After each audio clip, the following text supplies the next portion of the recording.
Hello everybody, but before we go to the next area, there's something we need to check out in Area 0 of all places, somewhere we weren't really able to go until we got a key.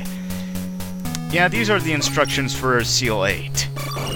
Now we're finally done with Area 0's stuff. Now, in shooters, the organic area is usually used as a sign that things have gotten real. The fact that Life Force and Abadox start with organic areas is a pretty good indication of what you're in for. It makes me wonder what kind of planet these people were from, though, that this was a representative biome. So you got plains, ocean, forest of some kind, desert, and viscera.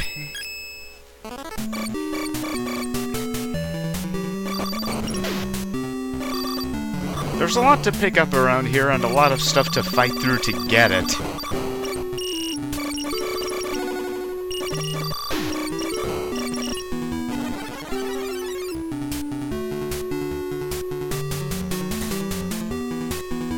Including the occasionally rather nasty mid-boss.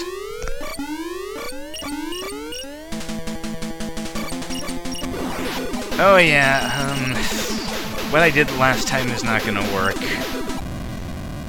Shameful display!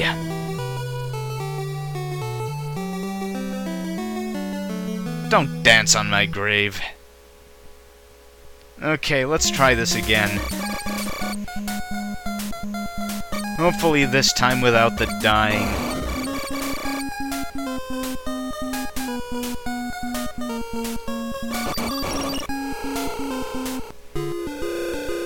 One thing I do wish was in the main HUD was it would show the actual power of your special weapon that you were using. You know, it has it as the same color that it was in the menu screen. So I'm going to try the sword thing that I did against the very first version of this mid-boss.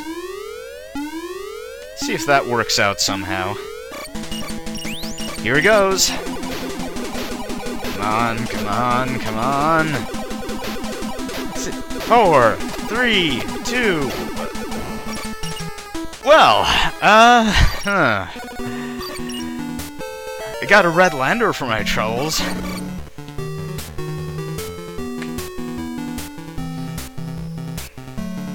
Still, that was a bit close. That sort of thing is getting to be a habit for me. I need a bigger margin of error for this sort of dealie.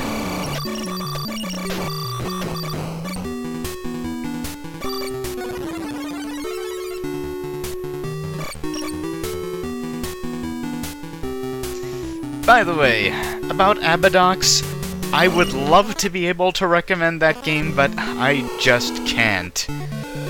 I know NES shooters are supposed to be very hard, but Abadox is kinda hard for the wrong reasons. There's only so much feeble you can take. Ah, the red robot version.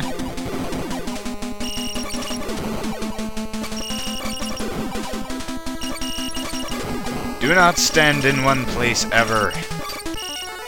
And another pack of enemy erasers. I'm going to need all of those I can get.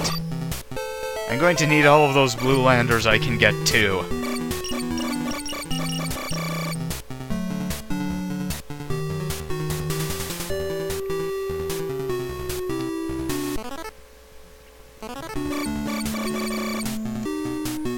Yeah, the previous areas did not put up enormously stiff resistance, I think, aside from the occasional fluke, but that's really going to change from here on out.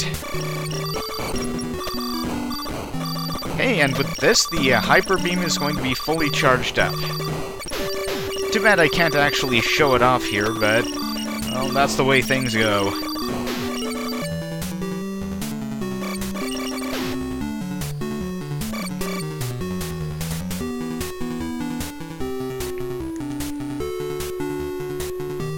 Yeah, they do occasionally reuse some music in this game.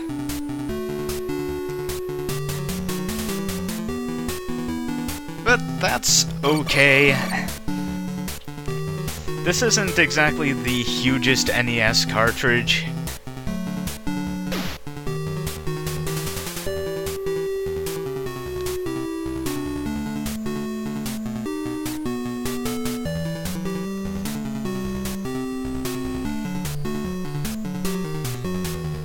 And playing through this more, I do kind of agree that this should have become its own franchise, if only the small kind that Compile would occasionally begrudgingly make.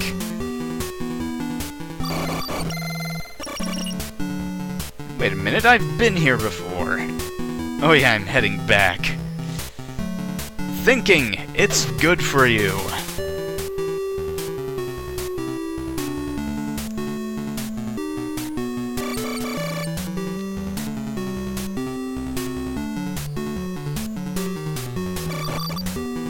Yeah, might as well grab that. It's just going to rot if I leave it alone. Oh yes, when it says set your weapon to no use and fire, what they mean is set your weapon to no use and then push the special weapon button to open the corridor. Unfortunately, the corridor hints can be a bit vague, as one of you helpfully pointed out in the thread. And here's where I acquire an unlike sense of direction and head to the completely wrong place. Sorry.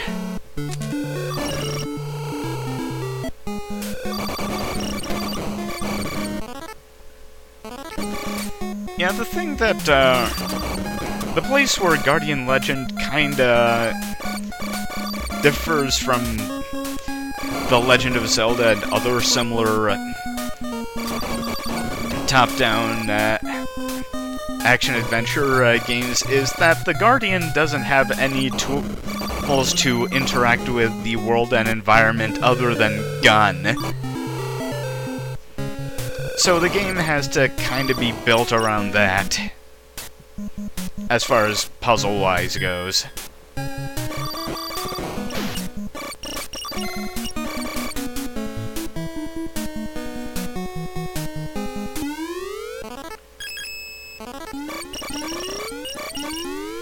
Yes, the reason I equipped the saber here is because the Mola world boss has started to get some real teeth, so it's really, really good to snuff its spawn as soon as you can. This is what happens when you let it go. There's a lot of them, and they're just gonna cause you trouble if you let them bounce around. A reward for that? We have now maxed out the grenade. Have some blast radius, buddy.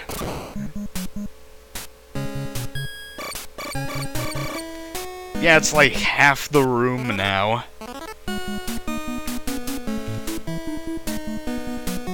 And the Guardian does not take any splash damage. Hooray!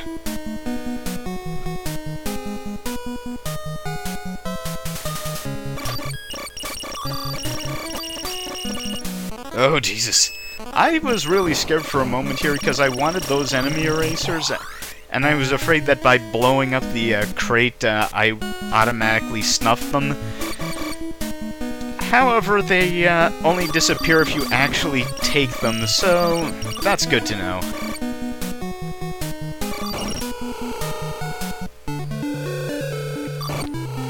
I don't want your password, hoodoo.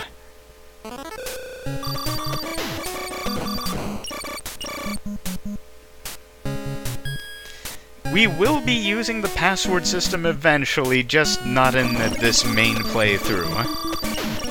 There are other uses for it.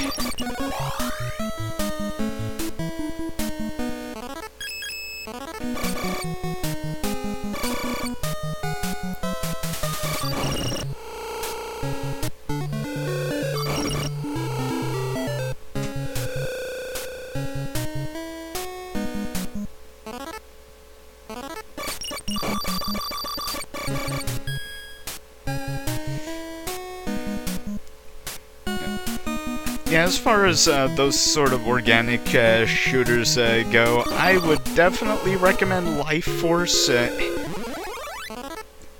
if you're up for hard Konami NES shooters, but Abadox is a no-go.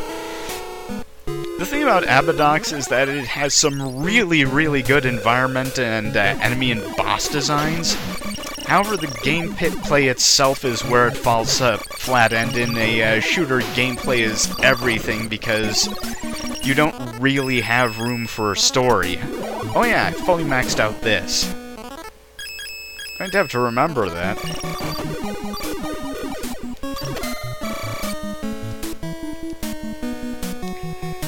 The thing is, even if a shmup has a really detailed and complicated story, they rarely actually deliver it in-game.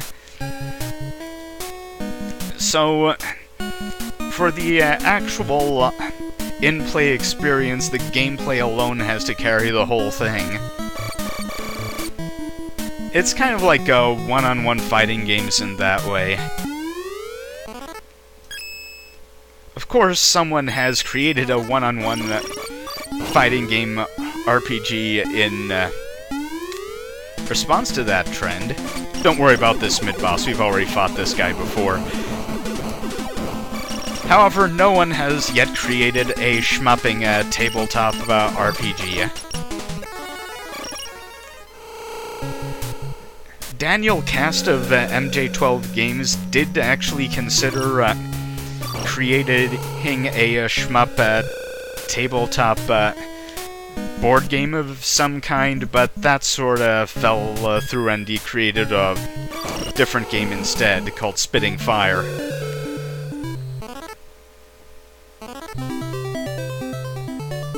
And now we have maxed out the Ripple. That is going to be important to us.